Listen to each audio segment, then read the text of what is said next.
ఆయన ఏమన్నారంటే 20 ఏళ్ళే నేను చేసిందంతా వ్యర్థమైపోయిందా, నేను ఎంతో గొప్పగా సాధించేననుకున్నాను.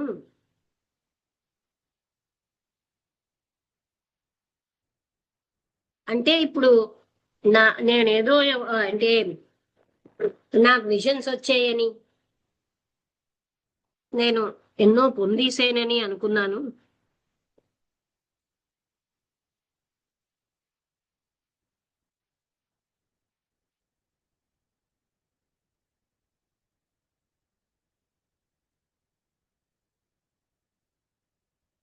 అంటే అప్పుడు ఫ్రమ్ ఒక్కసారి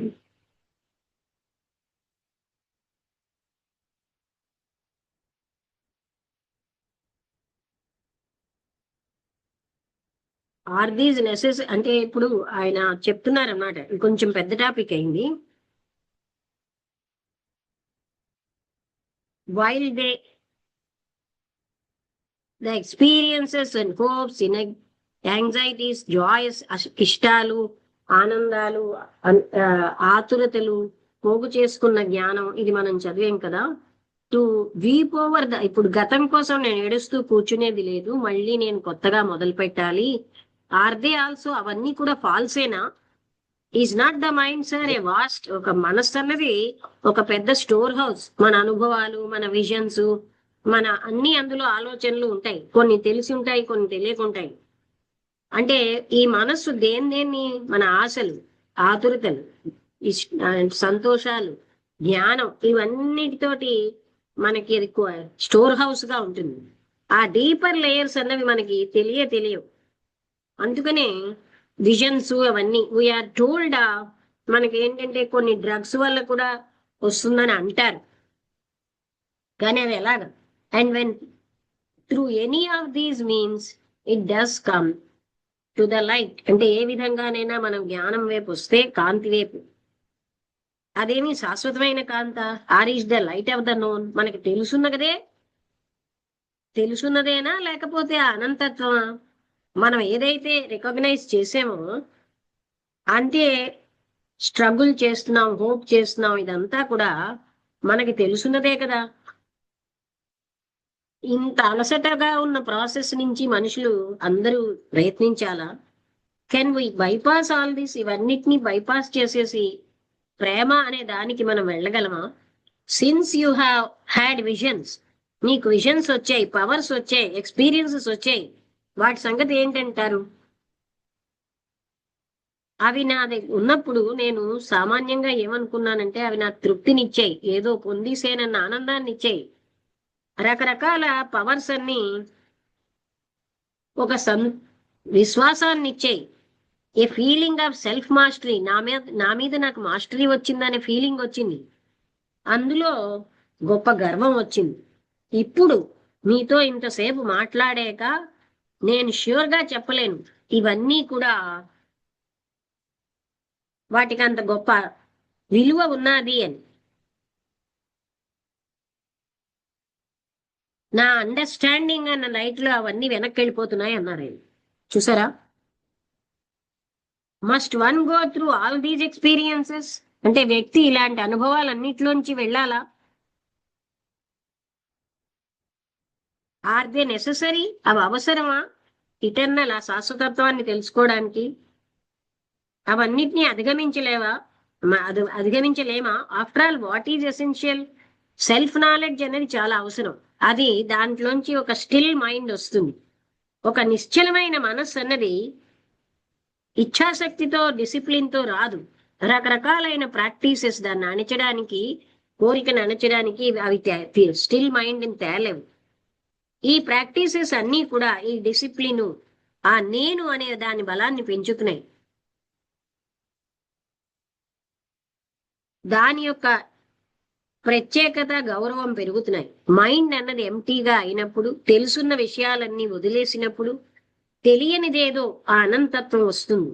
వితౌట్ అండర్స్టాండింగ్, మనస్సు యొక్క అంటే మనస్సు యొక్క మార్గాలు అవగాహన చేసుకోకపోతే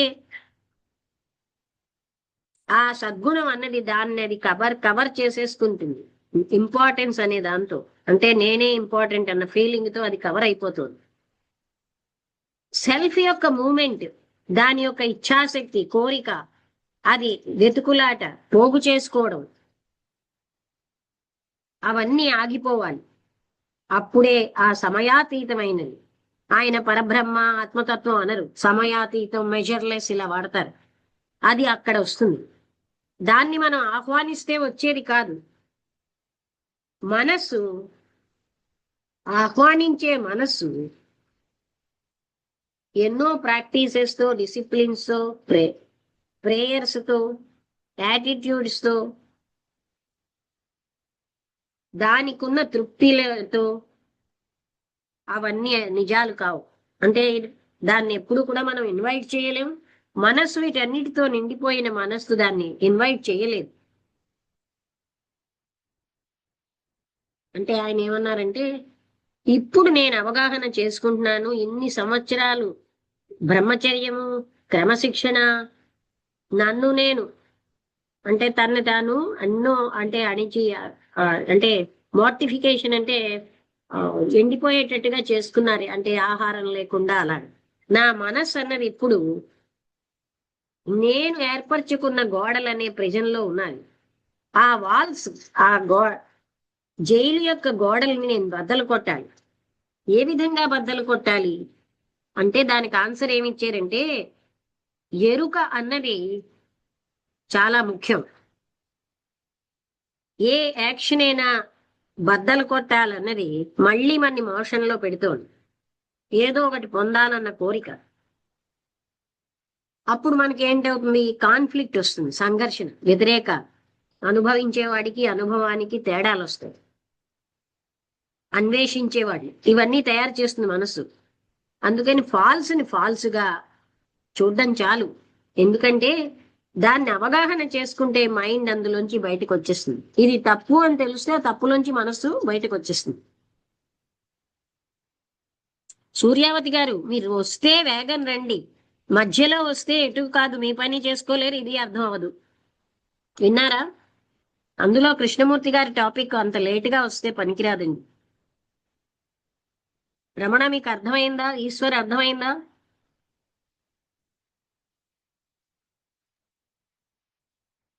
డౌట్స్ ఉంటే అర్థమైందమ్మా. అడగండి. అంటే మనసు గట్టిగా అర్థమైందండి. చెప్పండి. అంటే ఇప్పటి వరకు ఆయన అన్ని చేసినవి ఏవైతే ఉన్నాయో అవన్నీ చాలా రకాలైన మెడిటేషన్స్, చాలా రకాలైన పుస్తకాలు చదివి చాలా జ్ఞానాన్ని పోగు చేసుకొని ఉన్నాడు. ఆ పోగు చేసుకున్న జ్ఞానం అంతా తన దగ్గరికి వచ్చి ఆ కృష్ణమూర్తి గారు కలిసిన తర్వాత, అంటే ఇవన్నీ ఎక్కడి నుంచి వస్తున్నాయి, మన ఇద్దరం కలిసి చూద్దాము, ఇవన్నీ ఎందులో నుంచి పుట్టాయో అనే విషయం చాలా చక్కగా బోధపరిచారమ్మా. అంటే ఎలా అంటే మైండ్ ఆల్రెడీ ఉన్నీటినే చూడగలుగుతుంది కానీ ఆ లేని అనంతత్వాన్ని చూడలేకపోతుంది. అంటే మన భాషలో ఆయన అలా ఈ చెప్పలేదు. వాక్యం నాకు అర్థం కాలేదు. మైండ్ ఆల్రెడీ ఆల్రెడీ ఏవైతే స్టోర్ చేసుకొని ఉన్నదో అవి మాత్రమే చూపించగలుగుతూ ఉంది. మరి ఇమేజెస్ అవి కనిపించాయి కదా, కృష్ణుడు, రాముడు, ఇలా రకరకాలైన వ్యక్తులందరూ నాకు కనిపించారు, ఇవి కూడా అందులోంచి ఉద్భవించాయా అని అడిగారు కదా. అవును. అవును, అవి కూడా మనసులో నుంచి ఉద్భవించినయే. మనసు నిశ్చలం చేసినప్పుడు అవి ఏవి ఉండట్లేదు కదా, అక్కడ కూడా ఇంకా ప్రాక్టీస్ జరుగుతుంది అనే విషయం బోధపరిచారు. అంటే ఆయన 20 ఏళ్లే నేను ఎంతో పొందేసానండి, నా మనసు మీద నాకు కంట్రోల్ వచ్చింది, నాకు ఎన్నో ఆ రకాలైన రాముడు, అహంకారంతో. వాళ్ళందరూ కనబడ్డారు, ఇవన్నీ చెప్పారు కదా, నాకు ఎన్నో సిద్ధులు వచ్చాయి. అవును. అంటే ఇవన్నీ అవును. తెలిసిన తర్వాత, అయితే అవన్నీ కాదా నిజం అంటే అవి మీరే చూడండి అన్నారు ఆయన. అప్పుడు ఆయన ఏం చెప్తున్నారంటే, అదే. మీరు చెప్పినటువంటి విషయం అంతా అర్థం అయ్యాక వాటికి ప్రాముఖ్యతే లేదన్నారు. ఎస్. ఎందుకని? మనిషికి అంటే కాన్సన్ట్రేషన్ అనేది ధ్యానం కాదు. కాన్సన్ట్రేషన్ లో ఒక వస్తువే చూసి మిగతావన్నీ కాదంటున్నా. అటెన్షన్ కి కాన్సన్ట్రేషన్ కి అంత తేడా. అటెన్షన్ లో ప్రయత్నం లేదు, కాన్సన్ట్రేషన్ లో ప్రయత్నం ఉంది. ప్రయత్నించేవాడు ఉన్నాడు, పోగు చేసుకునేవాడు ఉన్నాడు. అవును. అందుకని అటెన్షన్ అన్నది అవేర్నెస్ లోంచి అటెన్షన్ అంటే ఆ ఎరుక. ఆ ఎరుకతో నిగ్రహించకుండా, దేన్ని కంట్రోల్ చేయకుండా, మనం చూడగలిగినప్పుడు ఫాల్స్ ని ఫాల్స్ గా చూస్తే ఫాల్స్ వెళ్ళిపోతుంది. ఇది చాలా అవును. మందికి అంటే కష్టంగా అనిపించవచ్చు, కానీ ఇదే సత్యం. అంటే మనస్సును నిశ్చలం చేస్తే అప్పుడు అనంతమైన ఆ తత్వం ఉంటుంది తప్ప, మనస్సు వీటన్నిటితో నిండిపోయిన ఏదో పొందాలని ఏదో కోరిక వీటన్నిటితో నిండిపోయిన మనస్సు అనంతత్వాన్ని ఎలా పొందగలదు? ఆ మనస్సే అడ్డుతోంది. అవును. ఏమైనా డౌట్స్ ఉంటే అడగండి.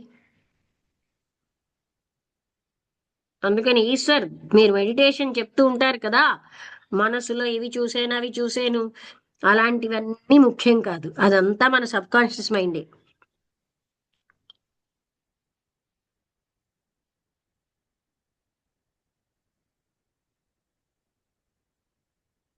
ఇంకేమైనా డౌట్స్ అడుగుతారా ఎవరైనా? రమ గారు, మీకేమైనా అర్థమైందా? లేటుగా వచ్చారు మీరు. అమ్మ అవునమ్మా, ఇప్పుడే జాయిన్ అయ్యాను నేను. నాది ఫోన్ కనెక్ట్ అవ్వలేదమ్మా, మార్నింగ్ నుంచి ట్రై వాళ్ళ చేసిన మంచి టాపిక్ అండి. అవ్వలేదు. మీరు లేటుగా వచ్చారు. మీరు ఊరు వచ్చారా ఖమ్మం? ఫోన్ వచ్చేసిన మేడం. అయితే ఇది కనెక్ట్ అవ్వట్లే మేడం నాది. అవునా? ఉహు. ఆ నాది ఫోన్ చేంజ్ చేసిన, కనెక్ట్ అవ్వట్లేదు. అంటే మార్నింగ్ ఒక నుంచి ఆయన ట్రై వచ్చి చేసిన నేను చాలా ఎన్నో సేపు. సాధించాను, మెడిటేషన్, నా మనసు మీ కంట్రోల్, ఎంతో మంది గురువులు, ఎన్నో పుస్తకాలు చూశాను, చదివాను, నాకు ఎన్నో సిద్ధులు వచ్చేసాయి, నాకు రాముడు కృష్ణుడు క్రీస్తు లాంటి వాళ్ళందరూ కనబడిపోయారు అన్నట్టుగా చెప్తాడు. అంటే అప్పుడు ఆయన మెడిటేషన్ అంటే కాన్సన్ట్రేషన్ కాదని కదా, ఏకాగ్రతలో ప్రయత్నించేవాడు ఉంటాడు. మెడిటేషన్లో అటెన్షన్తో ఉన్నది. కాన్సన్ట్రేషన్కి అటెన్షన్కి ఏంటంటే ప్రయత్నం లేకుండా అయ్యేది అటెన్షన్ అంటూ ఆయన. అయితే ఇప్పుడు ఇవన్నీ మీ లెక్చర్ విన్నాను అని వస్తారు కృష్ణమూర్తి గారి దగ్గర. అప్పుడు కృష్ణమూర్తి గారు ఇవన్నీ కూడా కాన్షియస్గా సబ్ కాన్షియస్గా మనసు ఎన్నో పోగు చేసుకుంటుంది, మన జయాలు, మన యొక్క అనుభవాలు, అనుభవించేవాడు, ఇవన్నిటినీ మనసులో అన్వేషకుడు, ఇవన్నీ మనసు తయారు చేస్తోంది. ఆ అన్వేషకుడు కూడా మనసు తయారు చేసింది. అందుకని చెప్పి వీటన్నిటితో నిండిన మనస్సు అది నిశ్చలం అవ్వదు కదా. మనస్సు ఎప్పుడైతే ఎఫర్ట్లెస్గా నిశ్చలం అవుతుందో అప్పుడు అనంతత్వం ఉంటుంది. అక్కడే అనంతత్వము లేదా బ్రహ్మత్వము ఏదైనా అనొచ్చు. అది నిశ్చలం అవ్వకుండా ఉన్నవన్నీ సబ్ కాన్షియస్ మైండ్ ప్రొజెక్షన్సే. మనం ఏర్పరచుకున్న జైలులో ఆ గోడల మధ్య మనం ఉంటున్నాం. మనస్సు చేత ఏర్పడబడిన జైల్లోనే మనం ఉంటున్నాం, కానీ దట్ ఈస్ నాట్ మెడిటేషన్. అర్థమైందా ఆ point?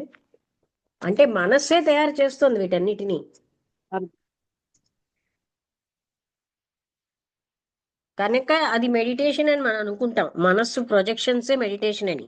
But that is not meditation. మనస్సు నిశ్చలం అయితే అనంతత్వం అక్కడే ఉంది, మన లోపలే ఉంది, ఎక్కడి నుంచి తేక్కర్లే.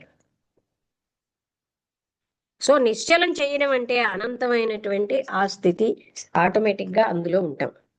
ఈ పాయింట్ ఎవరెవరికి అర్థం కావట్లేదు ఇంకా అడగండి.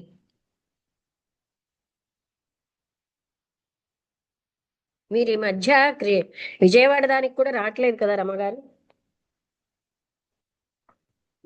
ఈవినింగ్ సాయంత్రం అంటే రికార్డింగ్ వింటున్నామ్మా, తర్వాత యూట్యూబ్ లో అప్లోడ్ చేస్తారు కదా, అప్పుడు చూస్తున్నా. ఈవినింగ్ ఇంకా పిల్లలతో కుదరలేదమ్మా, వాళ్ళకి ఓకే, హాలిడేస్ ఉన్నాయి కదా, ఫెస్టివల్ హాలిడేస్, కుదరలేదు. ఓకే.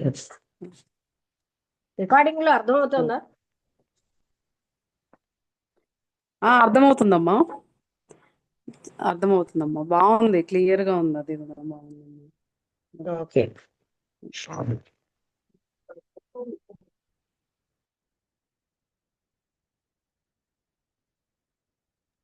అమ్మా నిన్న ఒకటి చే జూమ్ ఉంది కదమ్మా, మనకే మనమే శత్రువు అనే ఒకటి, ఆ టైంకి నాకు అవ్వలేదమ్మా, అసలు ఫోన్ కనెక్ట్ అవ్వలేదు. అది మనకి ఎక్కడ ఉంటదమ్మా, మళ్ళీ వినాలంటే యూట్యూబ్ ఎవరు లో అంటే ఉంటదమ్మా అది?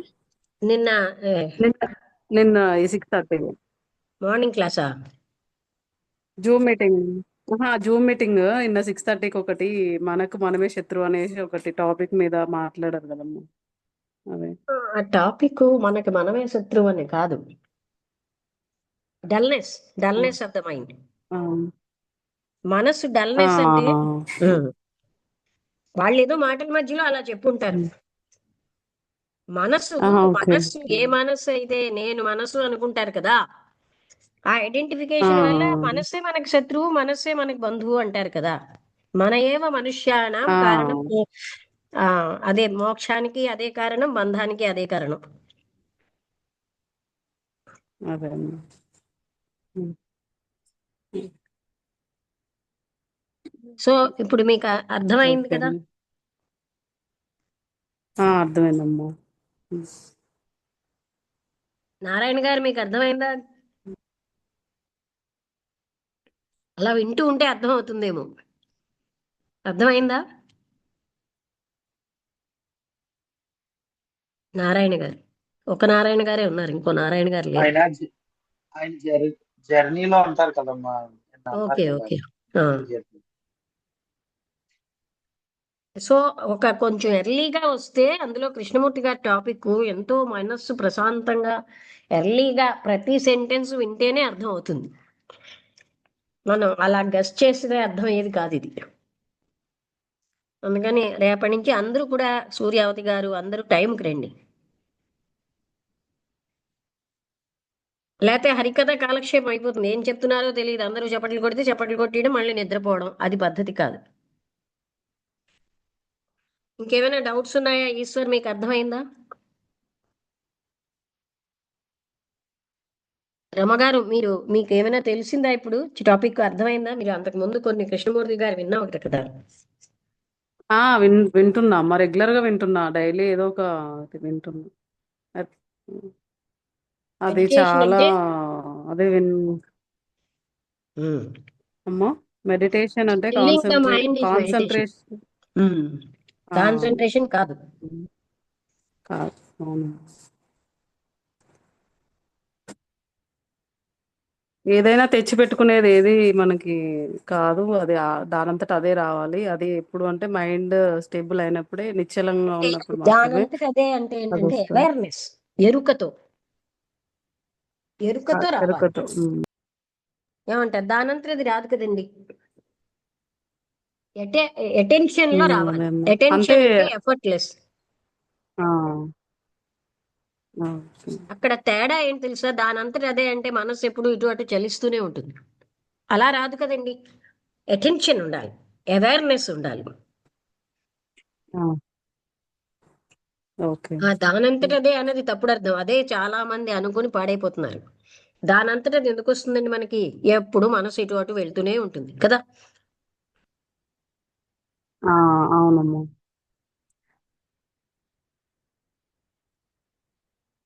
అంటే మనస్సు నిశ్చలమైనప్పుడు ఆటోమేటిక్ గా ఇంటెలిజెన్స్ ఒకటి వర్క్ చేస్తుంది అని చెప్తారు కదమ్మా. అవును. ఆ, మనస్సు అంటే నిశ్చలమైతే ఇప్పుడు అది చెప్పండి. ఇంటెలిజెన్స్ వస్తుంది అని చెప్తారు. అవును. అది నిశ్చలమైందని అసలు తెలియడం ఎట్లా, మనకి ఎలా తెలుస్తుంది అంటే త్రూ ఇంటెలిజెన్స్ అమ్మా అది. కాదు కాదు. మన మనసు నిశ్చలంగా ఉందో లేదో మనకు తెలియదా చెప్పండి? ఇటు అటు మనసు వెళ్ళిపోయి పారిపోతుంది కోరికల వెంట, ఆ, ఏదో ఆ, పొందాలన్న దాని వెంట మనసు పారిపోతుందని మనకు తెలుస్తుంది కదండి. తెలుస్తుంది తెలుస్తుంది. ఉం. ఆ మనస్సు ఎటు ఆ వెళ్ళకుండా తెలియడమే ఎరుక అంతే కదండి. కాదు కాదు. అది దాన్ని అబ్జర్వ్ చేస్తూ ఉంటే ఆ కోరికలు ఇవన్నీ ఆగినప్పుడు ఉంటేనే నిశ్చలం అవుతుంది. ఇటు అటు పారిపోతున్న మనస్సుకి ఎలాగండి ఆ నిశ్చలత్వం వస్తుంది? దాన్ని చూస్తూ మనం ఏంటంటే చాయిస్లెస్ అవేర్నెస్ తో చూడగలగాలి. అంటే చాయిస్లెస్ అవేర్నెస్ అంటే దాన్ని జస్టిఫై చేయకుండా, ఖండించకుండా, దాన్ని ఏమోని జస్టిఫై అంటే దానికి సమర్థించుకోకుండా చూడగలిగినప్పుడు అప్పుడు మనకి అందులోంచి ఆ మనస్సు నిశ్చలత్వం, మనస్సు నిశ్చలమైనప్పుడు ఉన్నదే అనంతత్వం, ఆ పరమాత్మ తత్వం. లేదా ఆయన అనరు, ఆయన మెజర్లెస్ టైమ్లెస్ అంటారు. అంటే ఆ ఓకే. సమయాతీతమైనది అనంతమైనది అక్కడ ఉంటుంది. అదే మనస్సే అడ్డుతోంది.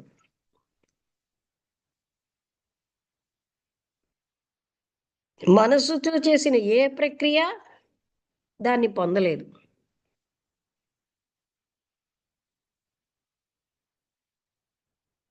ఈశ్వర్ మాట్లాడండి. ఈశ్వర్ రేజ్డ్ ద హ్యాండ్ అని వచ్చింది, మాట్లాడండి ఈశ్వర్. హలో. అమ్మ జర్నీలో ఉన్నాను, బండి మీద ఉన్నాను. మీరేమిటో హ్యాండ్ రైజ్ అమ్మ బండి చేశారు. మీద ఉన్నానమ్మా, బండి మీద జర్నీలో ఉన్నాను. హ్యాండ్ రైజ్ చేశారు అది అంటే ఫోన్ పొరపాటున పర్స్ అయిందా? అయిపోయిందమ్మా, జేబులో పెట్టాను. Okay okay. అవునమ్మా, జేబులో పెట్టాను, జర్నీలో ఉన్నాను. అంటే రైజ్ హ్యాండ్ వచ్చింది అందుకని అడిగాను. ఓకే ఓకే అండి. అయితే అర్థమైందా? ఇప్పుడు మనస్సు అటెన్షన్లో ఉండాలి. అటెన్షన్కి కాన్సన్ట్రేషన్కి ఏంటి? కాన్సన్ట్రేషన్ అంటే మిగతా అన్ని వదిలి ఏదో ఒక్కదాన్నే చూస్తూ ఉంటాం. అంటే అక్కడ ప్రయత్నం ఉంది, ఎంతో విల్ పవర్తో చేయాలి. కానీ అటెన్షన్ అంటే సహజంగా ఉండగలిగినప్పుడు మనం అన్నీ చూసుకోగలం. ఇది రైటు ఇది కాదు అని జడ్జిమెంట్ ఇవాల్యుయేషన్ లేకుండా చూడడం చాయిస్లెస్ అవేర్నెస్ అంటారు. ఆ చాయిస్లెస్ అవేర్నెస్తో మనస్సు నిశ్చలం అవుతే ఉన్నదే ఆ అనంతత్వం. అప్పుడు సబ్కాన్షియస్లో ఉన్నవన్నీ మనం బయటకు వస్తే మెడిటేషన్లో ఏదో పొందిసాం అనుకుంటాం. అవన్నీ మనసు క్రియేట్ చేసినవే. అర్థమైందా?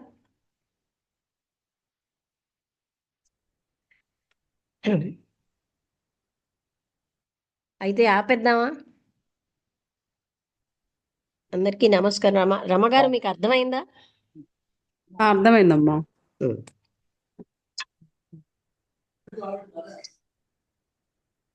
మీరు డల్నెస్ మీద నేను చెప్పింది విన్నారా? అదే అమ్మా. అయితే అది రికార్డింగ్ కోసం చూసాను, ఎక్కడ లేదు. అదే ఇప్పుడు మీరు అన్నారు అది అప్పుడు టాపిక్ ఇంతకు ముందు డల్నెస్ ఒకసారి మీది మార్నింగ్. ఏంటండి? అవునమ్మా. అవి మళ్ళీ రికార్డింగ్స్ అవి ఉండవు అనుకుంటా. జూమ్ లో మనకి నిన్న జరిగినవి మళ్ళీ టెలిగ్రామ్ లో రికార్డింగ్స్ అంటే జూమ్ లో కాదండి, వాట్సాప్ లో పంపిస్తున్నారు. అంటే ఫోటోలు కాదు కానీ రికార్డింగ్ పంపిస్తారు వాళ్ళు. ఓకే ఓకే అమ్మా. వాట్సాప్ లో ఓకే అమ్మా. ఆఫ్టర్ మీటింగ్ పంపిస్తున్నారు. ఓకే అమ్మా. ఓకే. ఓకే అండి, అందరికీ నమస్కారం. ముగించేస్తాను. ఓకే అమ్మా. ఓకే ఇది అమ్మా. కొంచెం థ్యాంక్ పెద్ద యూ. టాపిక్ అయింది ఇవాళ, అందుకే టైం ఎక్కువ పట్టింది. ఓకే.